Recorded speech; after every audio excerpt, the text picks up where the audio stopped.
পৃথিবীর একমাত্র নীল ফলের গাছের সন্ধান পেলেন বিজ্ঞানীরা, যার রং নীল, রস অন্য রঙের। নীল রঙের ফল বলে পৃথিবীতে কিছু হয় না, এটা প্রায় নিশ্চিত ধরে নিয়েছিলেন বিজ্ঞানীরা।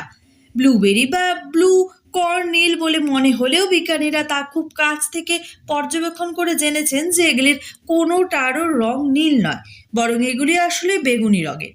তাই নীল যে রং, সে রঙের কোনো ফল পৃথিবীতে নেই।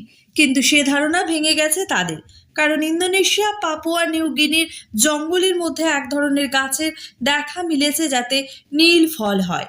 নীল এবং অতি উজ্জ্বল, যেন মনে হয় ধাতব নীল। এই ফলগুলি প্রকৃতির এক আশ্চর্য সৃষ্টি বলেও মনে করেছেন বিজ্ঞানীরা, কারণ দৃশ্যত এগুলি নীল হলেও এগুলিতে নীল রঙের কোনো অস্তিত্বই নেই। তাহলে এদের এমন সুন্দর নীল রঙের দেখায় কেন? বিজ্ঞানীরা পরীক্ষা করে দেখেছেন, ব্লু কোয়ান্ডং বা ব্লু মার্বেল ট্রির ফলগুলির গায়ের খোসা অতি পাতলা হয় আর সেগুলির রং ধরার ক্ষমতা রাখে। এই পাতলা খোসায় সেলুলোজ থাকে। এই ফলের অতি পাতলা খোসা ওয়েভলেন্থ বা তরঙ্গদৈর্ঘ্যের কেবল নীল রংটিকেই প্রতিফলিত করতে পারে, বাকি রঙগুলিকে প্রতিফলিত করে না। ফলে সে নীল রংটি সকলের নজর কেড়ে নেয়। তার মানে এই দাঁড়ায় যে নীল রং ফল দৃশ্যত নীল হলেও আদপে এটি নীল রঙের কোনো অস্তিত্বই নেই।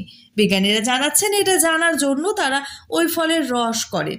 তাতে দেখা যায় নীল ফলগুলির রসের রং একেবারেই নীল রং নয়, বরং ধূসর রঙের রস বার হচ্ছে। তা থেকে একে প্রকৃতির নিজস্ব পদার্থবিদ্যা বলে উল্লেখ করেছেন অনেক বিশেষজ্ঞ।